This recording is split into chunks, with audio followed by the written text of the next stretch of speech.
Hello, everybody. Apologies for the slight delay and technical glitch. We'll get right into the content of today's webinar, Key Lessons for Emerging Leaders. A couple of things I do want to start with in terms of session etiquette. We're going to keep everyone muted. We have a little under an hour together, a large number of people with over 200 registrants for the webinar. So by default, you will be muted, but you can raise your hand. You can participate in the chat function. You can make comments, ask questions via chat. And we would ask you just to stay as engaged as you are able to throughout the session. And I will work very hard to keep the pace relatively brisk to stay as engaged as possible. I am Dan Rust. I am the head of leadership and organizational development for Infopro Learning. Also the author of Workplace Poker, published by HarperCollins. And it's a guide to managing or navigating, the internal relationships and politics within the workplace. You can see my contact information. If you and I are not connected on LinkedIn, you are, of course, welcome to reach out and connect with me on LinkedIn. Some of the content today is going to be curated from some of the ideas from Workplace Poker. Some of the content is going to be curated from our leadership development library at Infopro Learning. We have over 60 leadership development courses. One of the courses is called the Emerging Leaders Series, and that course focuses specifically on skills, capabilities that are most relevant to early stage leaders, either individuals who are about to take on their very first leadership role, or they are in their first significant leadership role for perhaps anywhere from a few months to a couple of years. Then the last point I want to make before we really get started is that this is the audience for this webinar is a mixed audience. We have some folks who are in fact themselves emerging leaders. We have folks who are training professionals. We have folks who are business leaders looking to perhaps decide, what help themselves with potentially information that's relevant to their business. And so with such a mixed audience, I'm going to try to address all of the audiences and make it as relevant as possible to everybody. But I'm primarily going to be talking to the actual emerging leaders who are in the audience, doing what I can to help them benefit from the research we've done in this space. We conducted a survey of over 5,000 emerging leaders. And in that survey, we asked a variety of questions, primarily focusing in on, now that you've been in your first significant leadership role for anywhere from 6 to 12 months, what do you wish you had known? What would have helped you gain traction more rapidly as a leader?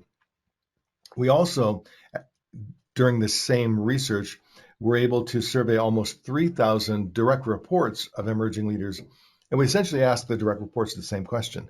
Now that you have been working with this person for anywhere from 6 to 18 months, this emerging leader, what do you think would help them gain traction more rapidly as a leader? And based upon that, we identified core skills and competencies that tend to be most challenging for early stage leaders.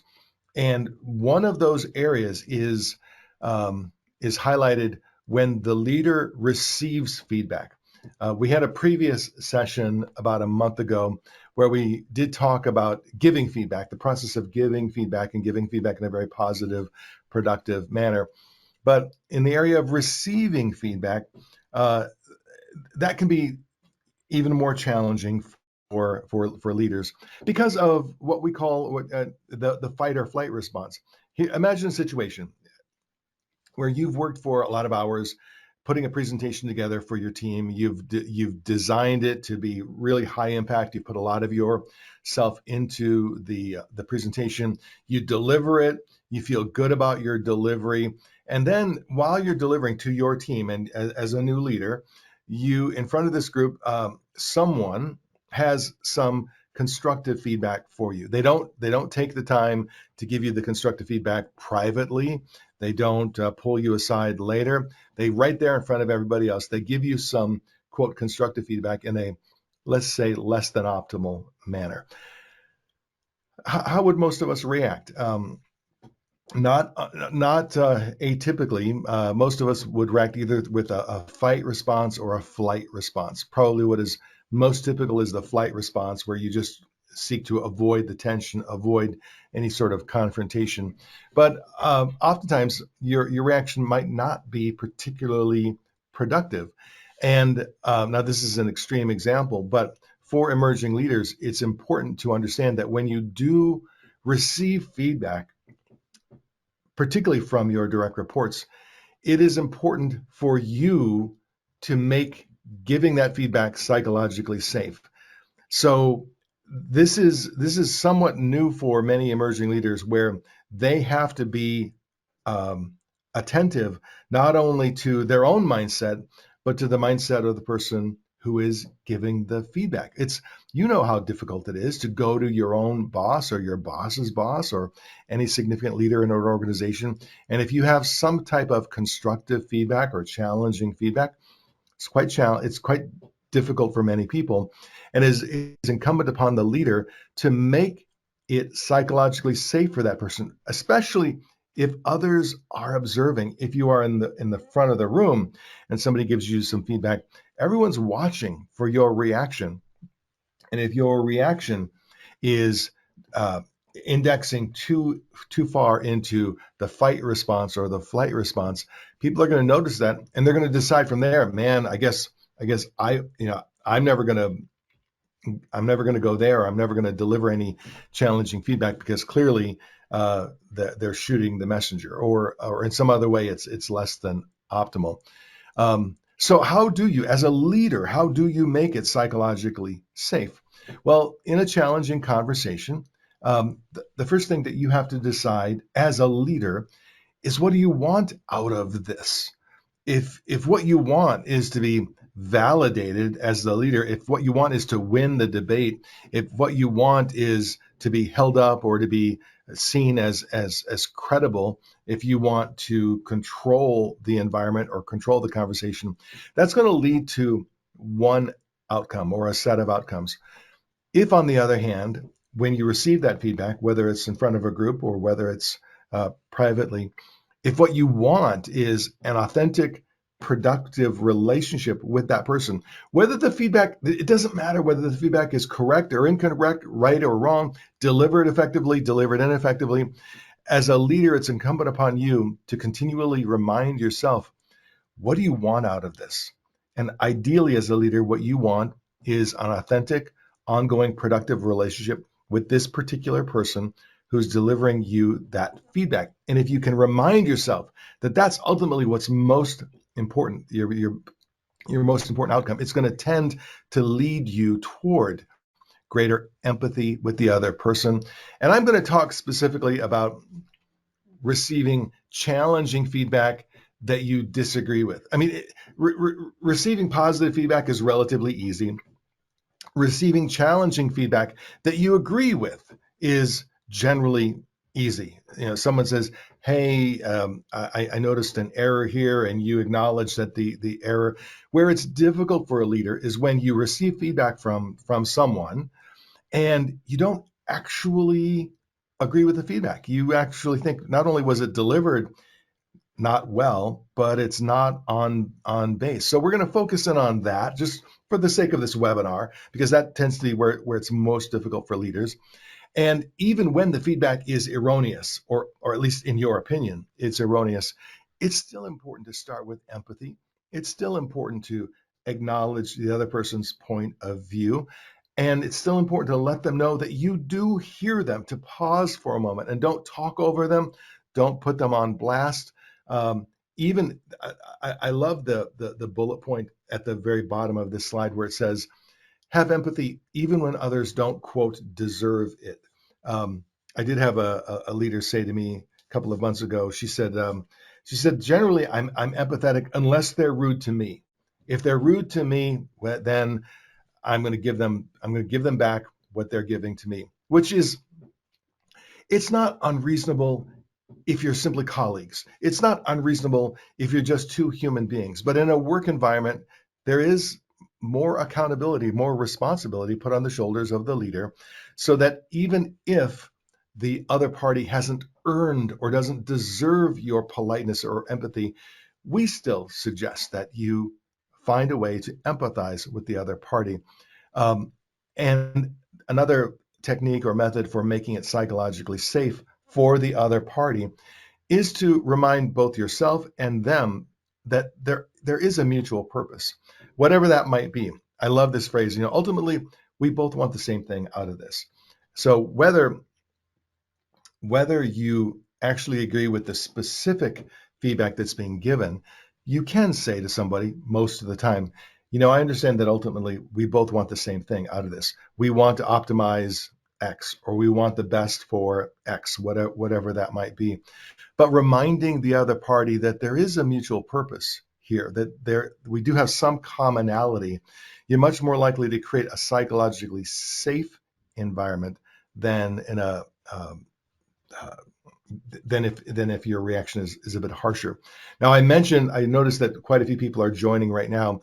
I mentioned at the very beginning of this webinar that this isn't a training session. We're not taking the time to do breakout sessions, to do exercises. What I'm doing is I'm reviewing content and concepts that we have found to be most important for emerging leaders themselves. So we're talking right now about making challenging feedback psychologically safe for the other party, for the person delivering the challenging feedback, even though it's not fair. You may, as a leader, think to yourself, look, if somebody is giving me feedback and they're giving it in a less than optimal manner, and I disagree with the feedback itself, it's on them. I'm not responsible for this. Well, in fact, as a leader, you have more than 50% accountability or responsibility. In fact, if anything, you may have 100%, that you are fully responsible for the optimization of every interaction that you have with others in your leadership environment. So how do we know when mutual purpose is at risk? When one or both parties in the interaction are forgetting or have completely forgotten, or maybe never even were aware in the first place, that they're trying, that they have mutual purpose, that they have a goal in common.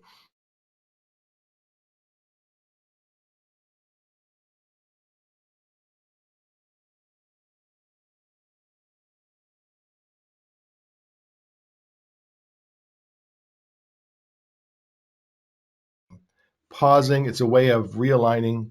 And now GoToMeeting seems to indicate, okay, I'm sorry, I got a little glitch message that GoToMeeting was not deploying the slides, but now it appears to be fixed. Um, so to make it psychologically safe for the other person, you have to remind them that you have a purpose in common, that there is mutual respect, even when there is disagreement. So when someone comes to you and delivers feedback that you may disagree with, you still can align with mutual purpose, mutual respect. And it's probably incumbent upon you to take the lead in establishing the tone of that conversation. So again, I love this little snippet phrase, even in areas where we disagree, I respect your experience and perspective.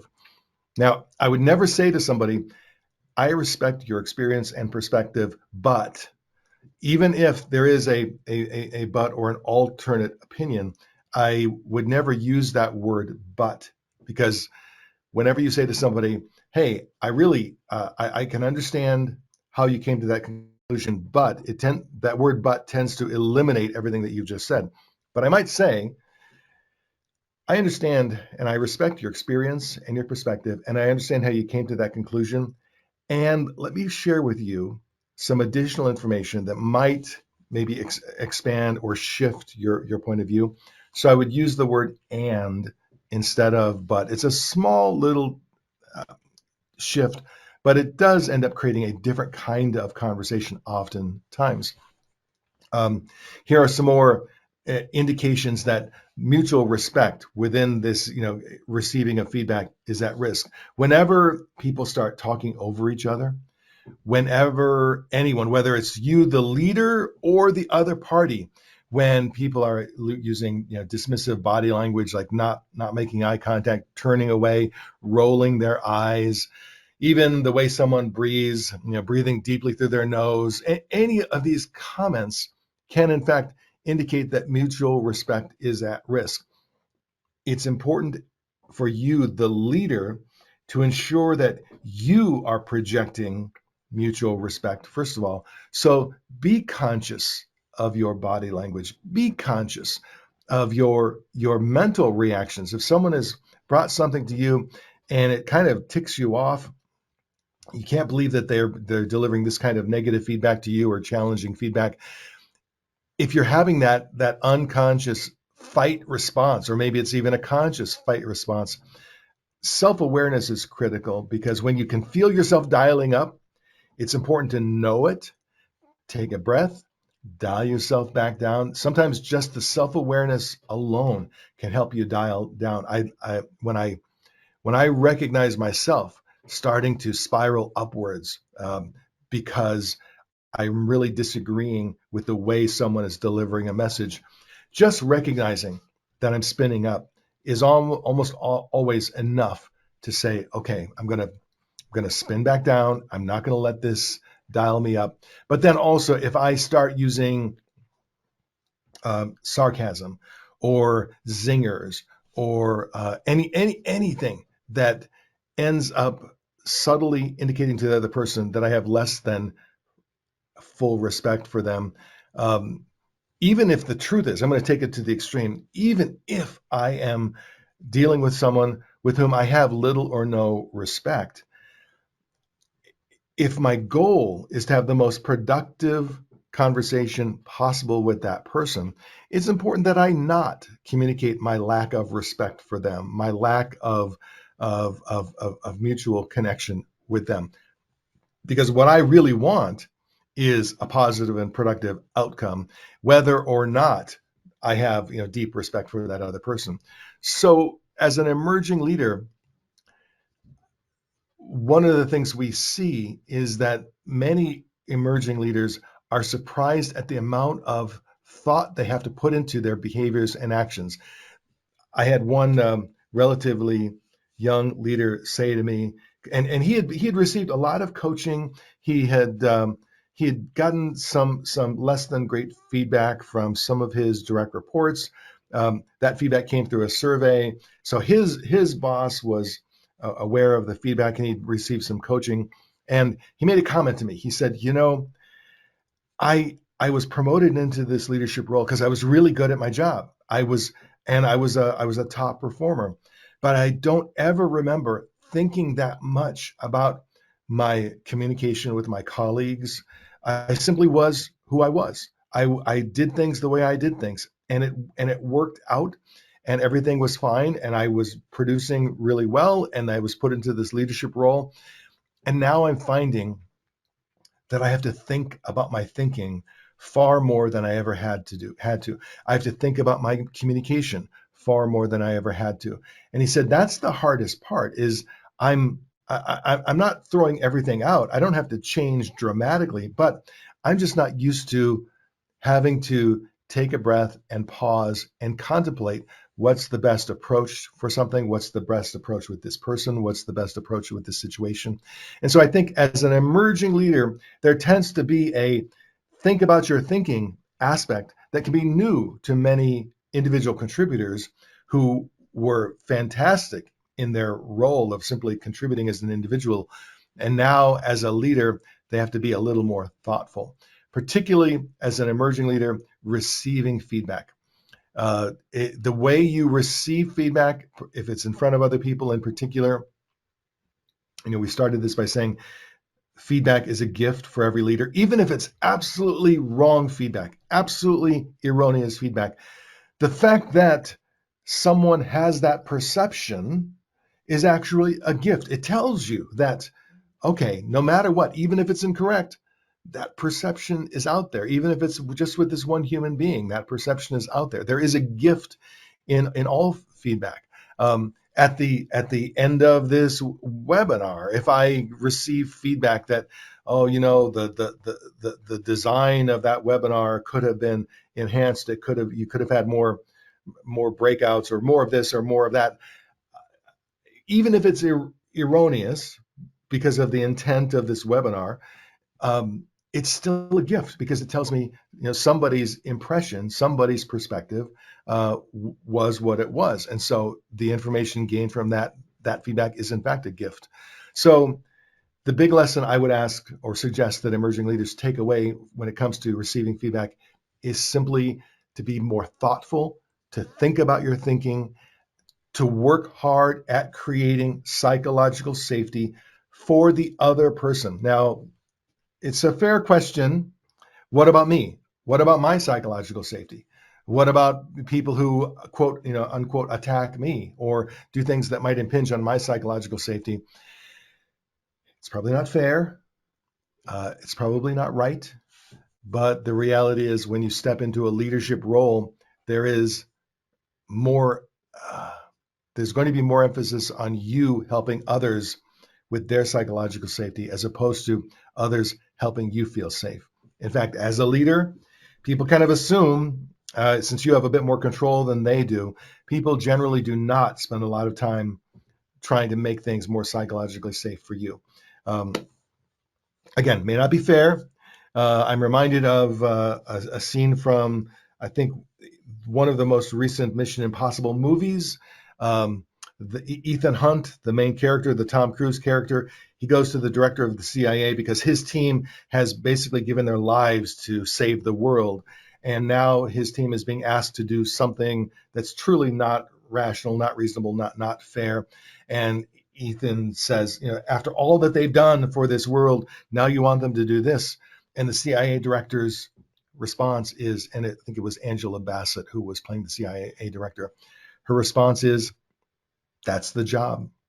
And so as a leader, there are going to be things that aren't exactly fair. When I say psychological safety is more on your shoulders than on the shoulders of their direct reports, may not be fair, but it in many ways is the job. So then we're going to move on to a new topic. As I said at the beginning, we're going through a variety of topics that spring from our series of programs related to emerging leaders. So the next topic we're going to cover is the topic of communicating in a world of information overload.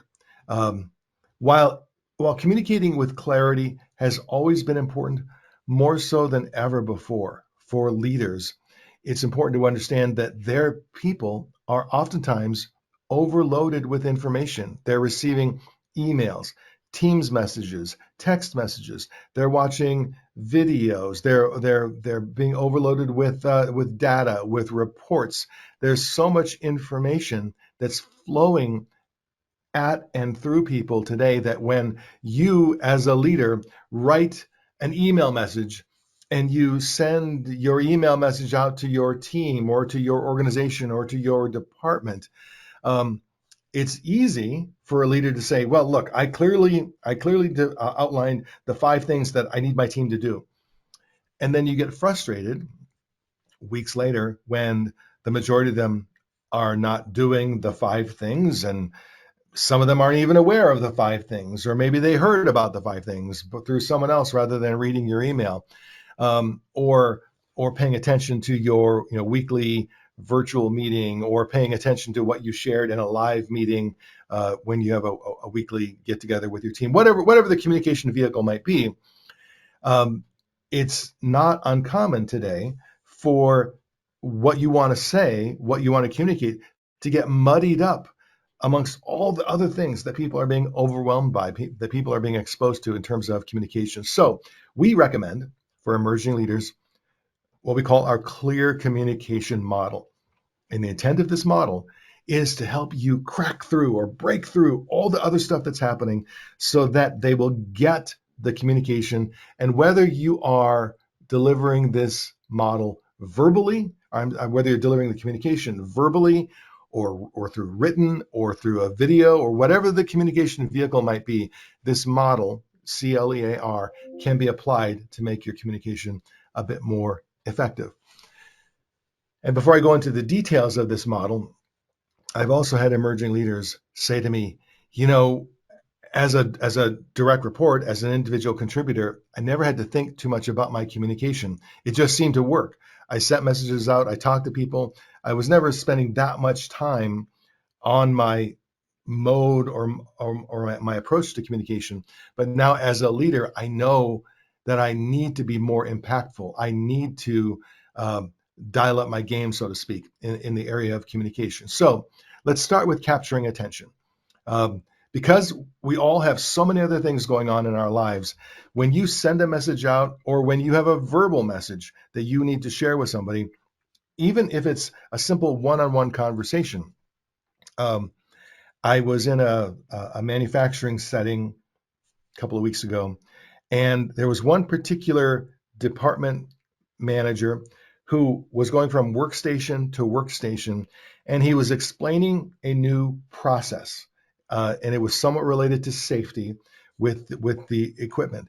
And because the new process was important, I was simply there. I was there to observe, and I watched him go from workstation to workstation and spend about 2 minutes at every workstation. He could have very easily just sent out an email to everybody. But as he said to me later, look, these folks, they're working on the lines. Uh, the only time they read their emails is during their break times or after, perhaps at lunch or after work. And he said, I will send out some reinforcement messaging via email, but I need each of them to understand this new process.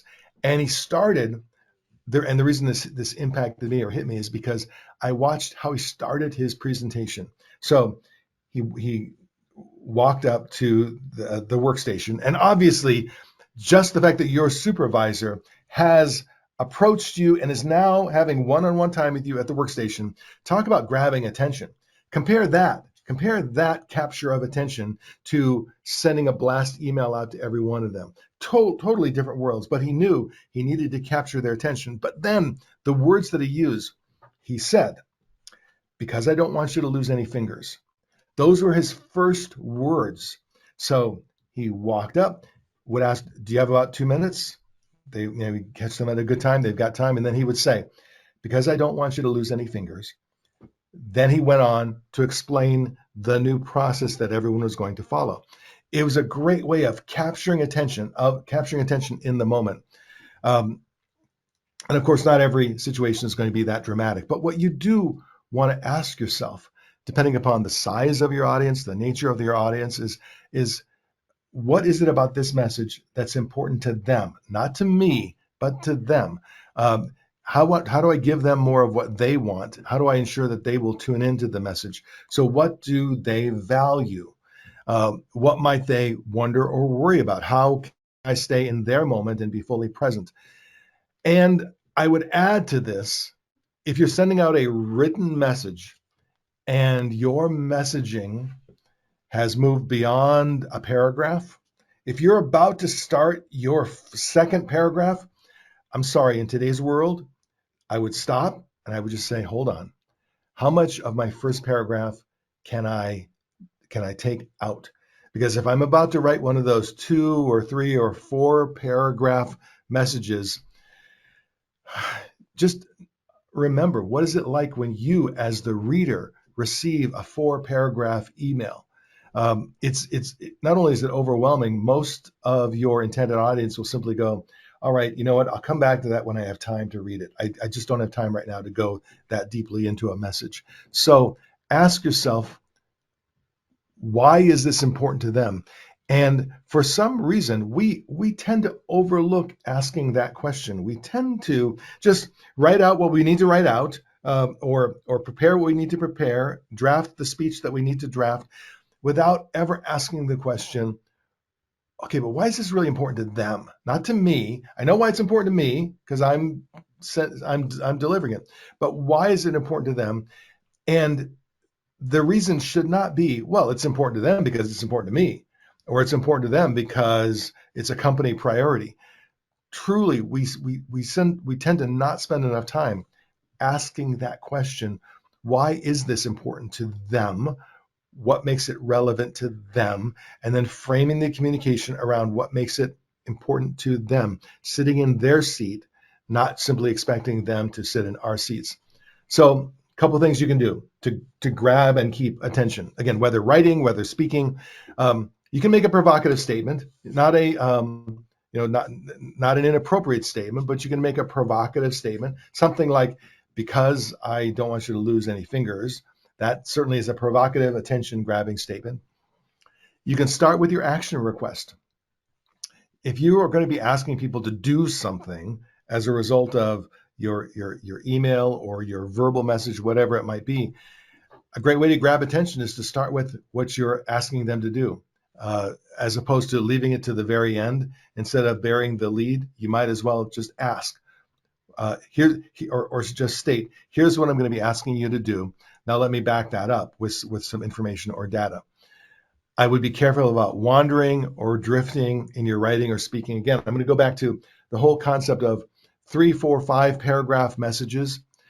That generally, when I see someone sending out any kind of message that's 3, 4, 5 paragraphs, that's lengthy, that tells me this person wrote a draft. And after they wrote the draft, which captured all of their thoughts in real time, they basically did a mental dump of everything they want to say. And then perhaps they proofread it to avoid any typographical errors, but never stopped to truly refine the message. And it's not fair to the audience of your intended message. If you're overwriting or over speaking or wandering, or if you're making a point 2, 3, 4, 5 times, or if you're not making a point until the very end, if you're not putting enough thought into your communication, you ultimately are going to lose your audience. So in today's world, you can't assume attention. You can't assume things will get read. You can't assume things are being heard. So if you're in a live meeting and you've got a team of 5, 6, 7 people, just because the words come out of your mouth does not mean that everybody absorbed those words. You have to grab attention and then keep attention. And that's only one part of the clear communication model. So in addition to grabbing and keeping attention, the next element is what we call lose the fluff. And I'm going to make this as brief as possible to stay in the spirit of losing the fluff. I'm just sharing a brief quote here. And we know that most messaging that is sent out to employees has a core intended message, and then we tend to embellish around it. And in fact, it's more effective if you think about what you want to say and then simply state, again, verbally or in writing, what you want to say and leave it at that, as opposed to what some people call talk thinking, meaning I kind of have an inkling of what I want you guys to know, and I'm going to talk my way through it right in front of you. So you're going to basically hear my verbal thought process, and eventually I'll get to my point. Talk thinking is very ineffective in today's world. It's very common. It's common because we as leaders, we're overwhelmed ourselves. So as a leader, you have a lot of things on your plate. You have a lot of things to do. Your weekly meeting is coming up. You know you need to address a particular topic with your team, and it's not unreasonable that you're not able to put a lot of thought into how you're going to address this topic, and you basically end up talking on the fly, sharing on the fly. If you do that, don't be surprised if it is less than optimal in terms of how people absorb the information that you're sharing. There's a famous quote attributed to Mark Twain, but also attributed to other writers, which was or is, if I had more time, I would have written a shorter letter, which essentially means it does take more time to avoid talk thinking. It does take more time, but it's worth the time, particularly if the message is important. So we would suggest these 4 steps or these 4 elements. Know what you want to say, get it clear in your own head, declare your core message. Don't bury it. If you can, ideally lead with your core message. Share your facts, but share them thoughtfully, succinctly, in verbal bullet points or written bullet points. Explain the conclusions you've drawn briefly, and then share what you really want to express. Make sure you aren't burying the message or softening the message. This oftentimes happens when we have tough messages to deliver. I've had numerous occasions where a leader is clearly uncomfortable and he or she is delivering an uncomfortable message, and they talk their way through it. And at the end, employees are saying, did she just say we're laying off a couple of people? Or did he say that budgets are being reduced? Or did she say where the clearly the core message got lost in all of the fluff because the leader was uncomfortable delivering the core message? What we know is that brevity is confidence. And it's important for leaders to understand that when you are confident in the delivery of your message, you will tend to be brief. You will tend to start with, all right, I want to, just to let everyone know what's going on. We are doing an across the board reduction in budgets by 8%. I know it's not great. I'm going to give you more details, but that is the bottom line to take away. All budgets being reduced by 8%. And then continue on. You know, in that case, nobody's going to lose the core message. But in order to deliver a message that way, it does require a certain degree of confidence. So let's talk briefly about eye candy. What we mean by eye candy is really anything visual, anything that grabs the eye.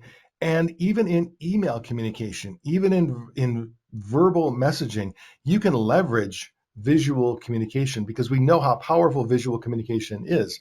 The eye and the brain are able to process so much more data so much more quickly than we are able to process when we're simply receiving verbal information. So we want to make sure that as much as we can, while we are verbalizing or sharing information, we are reinforcing the impact through visuals. Visuals might be graphs or charts that reflect what it is that you're looking to talk about.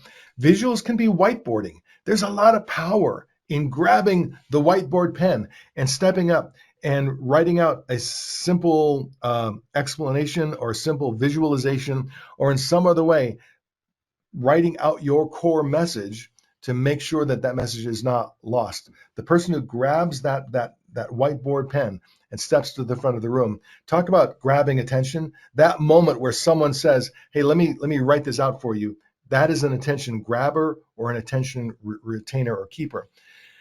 So if you are going to communicate clearly in an age of information overwhelm, as an emerging leader, we recommend that whether you've been in the practice of using a lot of visuals yourself in the past, as a leader, we would strongly recommend that you begin thinking about the visual aspect of whatever it is that you're about to present, whatever it is you're about to share, whatever it is you're about to say.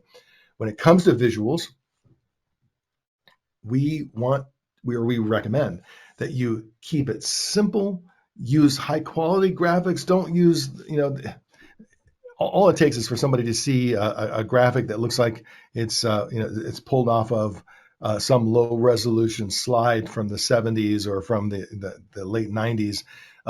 It's important that if you are going to use visualization, that it feels professional, and you can see on the don'ts side of this. You don't want to overuse it. You don't want to make it all about the visuals, but you want the visuals to reinforce and reflect exactly what you're sharing. In fact, this slide is a great example of leveraging visual communication in a fairly succinct way without over killing it. So again, I would recommend, as a leader, leverage as much as you can visuals. And then finally, or the next 2 points, advocating action. Every important communication typically has some desired action on the part of it, even if the action is as simple as, I want them to read this report, or I want them to take a particular set of actions to focus more on cost efficiencies, or I want my team to do X. Whatever X is, it's important that you are crystal clear about what that action is, that that communicate in a crystal clear fashion, and don't assume that your team will connect the dots from your general talk thinking to, oh, that means I need to do A, B, and C. If you want your team to do A, B, and C, you're going to have to explain A, B, and C and exactly what those actions are.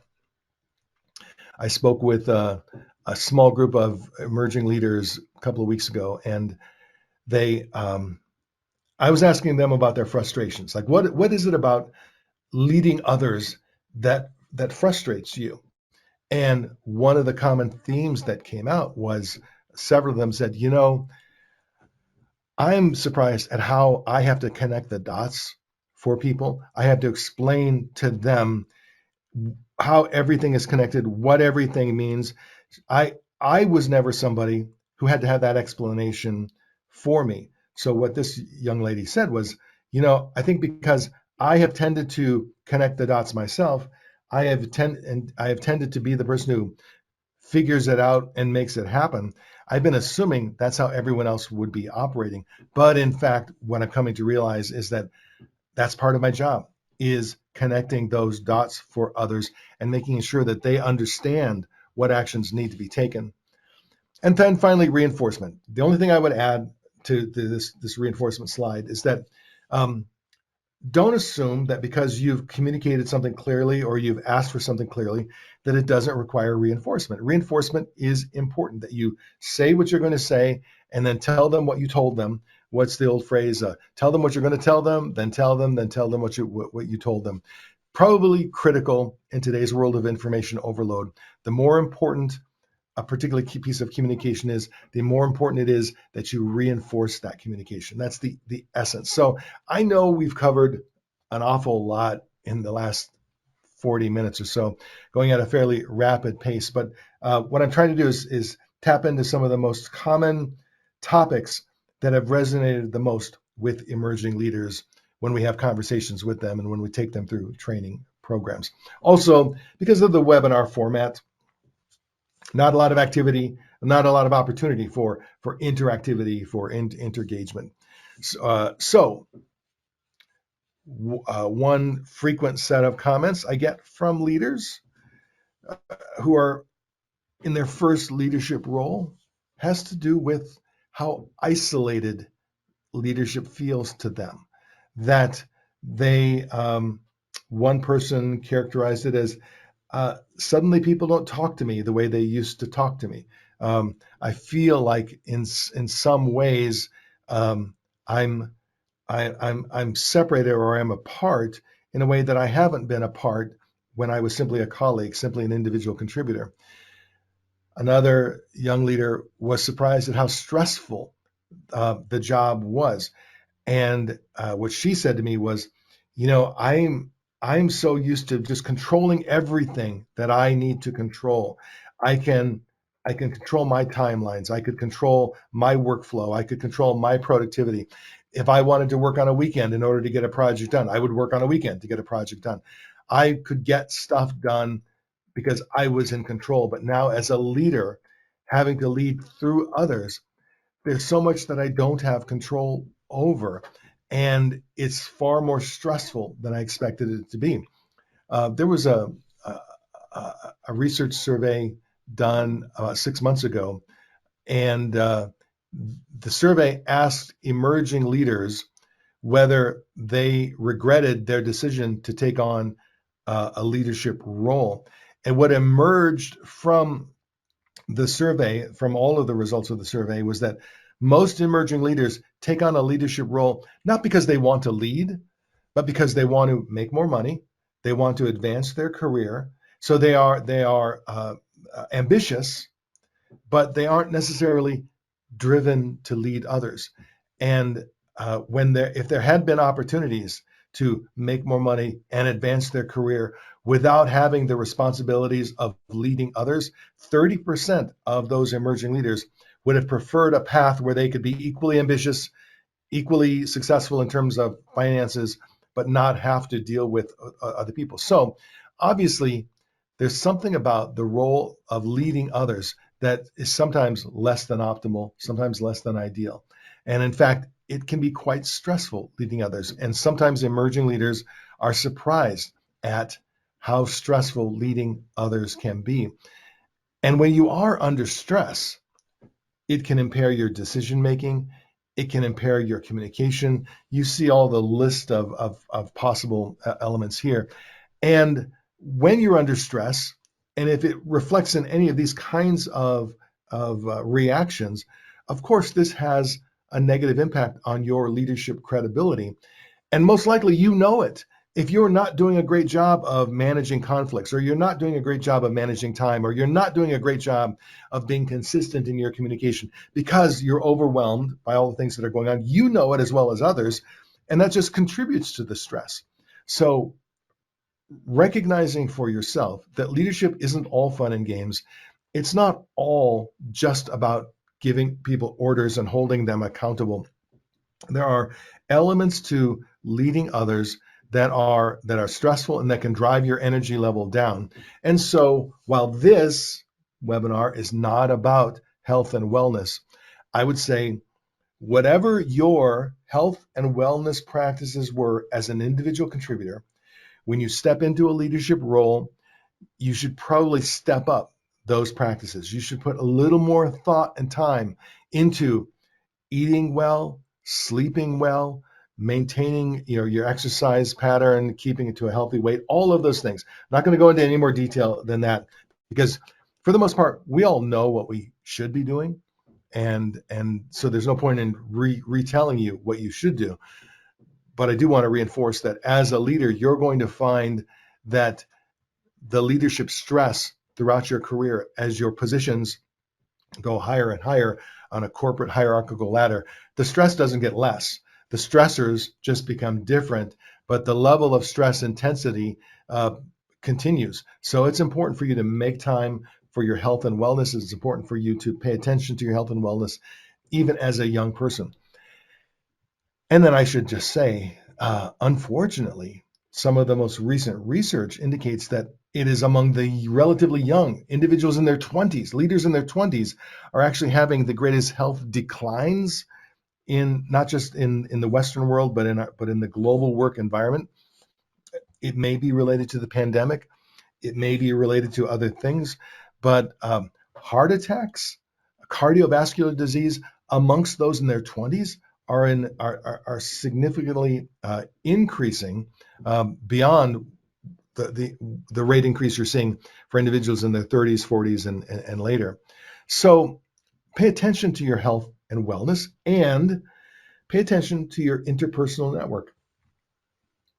If you are an individual contributor and you are advanced into a role of leading the people that you used to be a colleague of, those individuals may have been your social network up to that point. And I'm not saying they should not continue to be in your social network. It's perfectly fine. If you've made friends, you can keep friends, of course.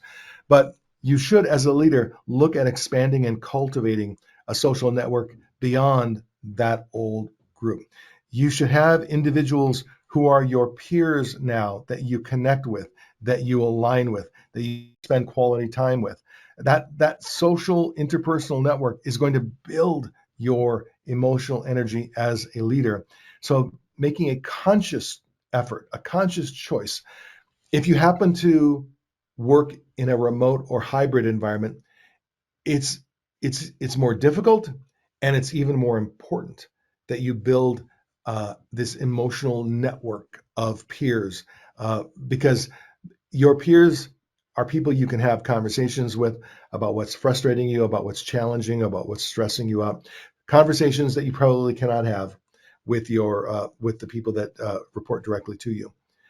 So then the final point, and I do want to be respectful of everybody's time, so we're gonna end this program on time. But the final point that I do want to make is that as a leader, even though you've taken on a leadership role, which of course is a validation that you must have been pretty good at your job, you must have been pretty good at whatever you were doing. Something about the way you were doing things and what you were doing caused somebody to say, hey, we would like this person to lead a group of people. but it doesn't mean that you stop your intellectual growth. In fact, it really should be viewed as the beginning of an intellectual growth cycle.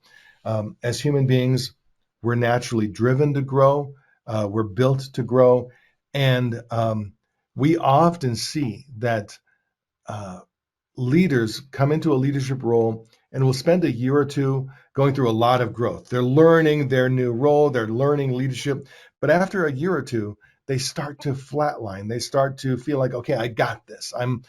Maybe I'll wait until my next promotion before I boost up my own professional development. We would recommend that you continue your professional development. You continue the intensity of your professional development throughout your leadership career. The good news is that there is so much good information available there. If you like watching and listening, go to YouTube and just type in leadership. If you like reading, there are tons of leadership books. There's so much information available regarding great leadership that you should be able to drive your own development process for years, as long as you would want to. So, speaking of visuals that capture attention, don't be afraid and don't forget to have fun and to help the people who work with you and for you to also have fun. There's huge power in humor, in not taking yourself too seriously as a leader. Even if you are somewhat, maybe you're somewhat challenged when it comes to humor. If I were to ask any of you, and unfortunately, it's not a live environment, it's a webinar, so I can't really reach out and ask you, but if I were to ask any one of you, so are you somebody naturally gifted with a sense of humor?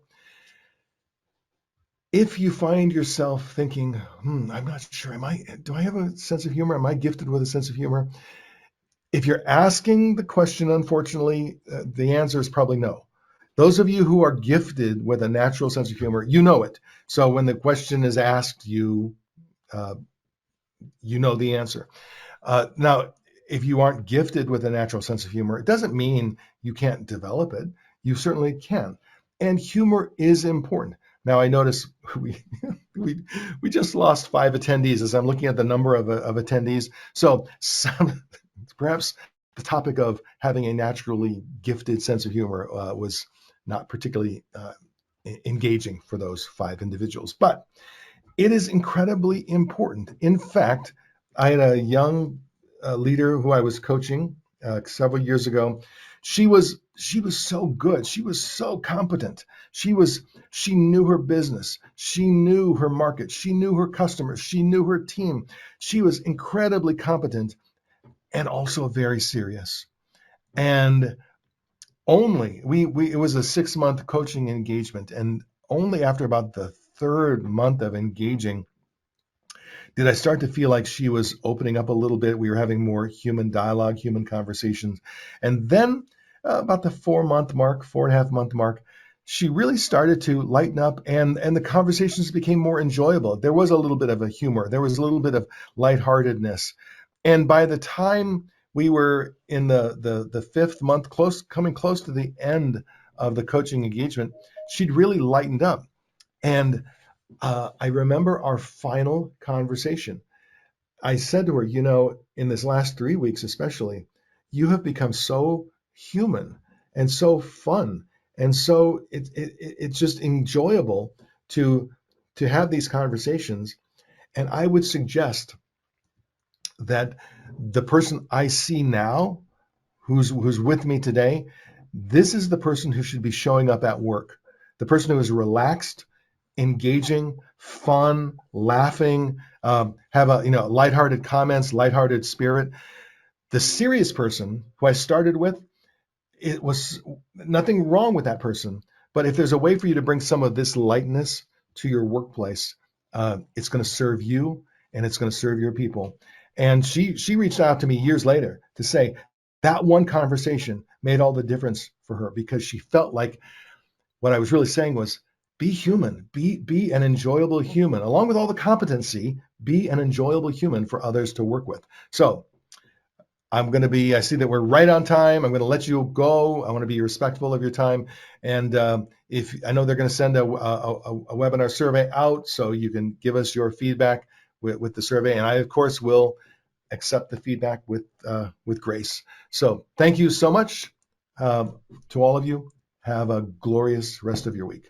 Bye-bye. Thank you everyone for joining the webinar, and thank you, Dan, for your kind guidance to everyone. See you everyone at the next webinar.